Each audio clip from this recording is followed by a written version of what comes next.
kitchen items from one of those buildings. They were projects I hoped to get to in the fall. The rest, most of which had belonged to Clayton's father, was being sold in the shop. We were getting ready to tackle the house next, and we were also planning a yard sale for September. Work was pretty much all I'd been focusing on for the last couple of weeks, and that was fine with me. I took another bite of my sandwich. Elvis was the only guy in my life at the moment, which is also fine by me, I said aloud.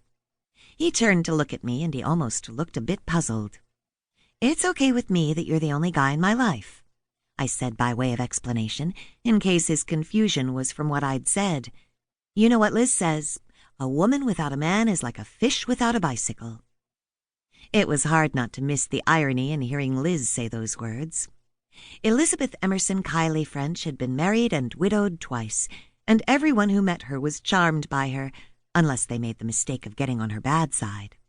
She was smart, beautiful, and tart-tongued. Men, even those a lot younger than she was, tended to lose their ability to think straight around her. Liz was one of my grandmother's oldest friends. She, along with Charlotte Elliott and Rose Jackson, were sort of my fairy godmothers. They spoiled me a lot, nagged me on occasion, and weren't shy about sharing their opinion on whatever was happening in my life. I'd suggested once that Liz should learn the words to Bibbidi Bobbidi Boo, the fairy godmother's song from the Disney version of Cinderella.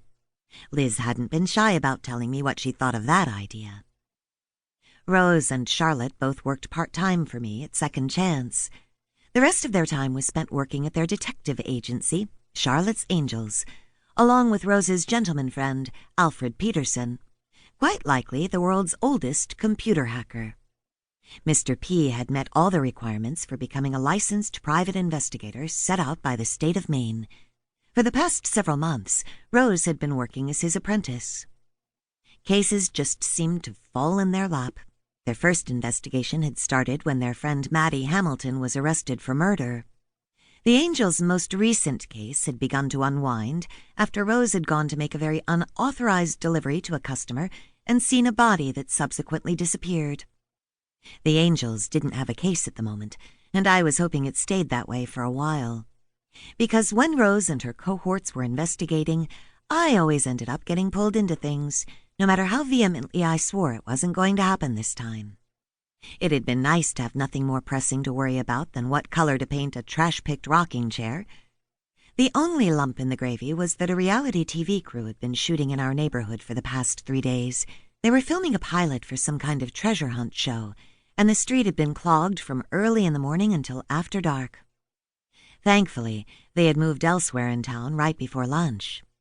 Just that morning, Rose, Elvis, and I had arrived at the shop to find the parking lot more than half full of crew's vehicles, without my permission, and a dusty half-ton truck blocking the entrance to the space. The driver was behind the wheel, intently watching the camera crew do something in the middle of the street several buildings away. He wore a backward Yankees ball cap, and I could see several days of scruff on his face. The hat alone was enough to get him the stink eye in North Harbor, where everyone bled socks red. Before I could do anything, Rose had marched over to the truck and smacked the hood with the flat of her hand. The sound had echoed down the street. The driver had jumped, slopping coffee, or whatever he'd been drinking from the takeout cup he was holding, onto his shirt. As he turned toward the driver's side window, I saw that the front of his green T-shirt said, "Hell yeah." I'd watched Rose talk to the man. He had wide shoulders and wiry arms under smooth brown skin, and he seemed to be shrinking back into his seat. Although I couldn't hear Rose's words, I knew her body language. It had struck fear in the hearts of more than one middle school student back when she was still teaching. After a couple of minutes, she came back to my SUV, a satisfied look on her face, and her ubiquitous tote bag over one arm. The truck pulled away. "What did you say to him?" I'd asked.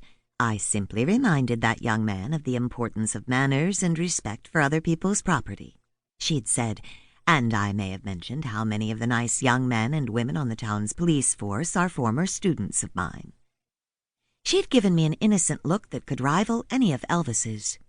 Then he remembered a previous engagement, so everything worked out just fine. "Okay," I'd said slowly, looking down the street in the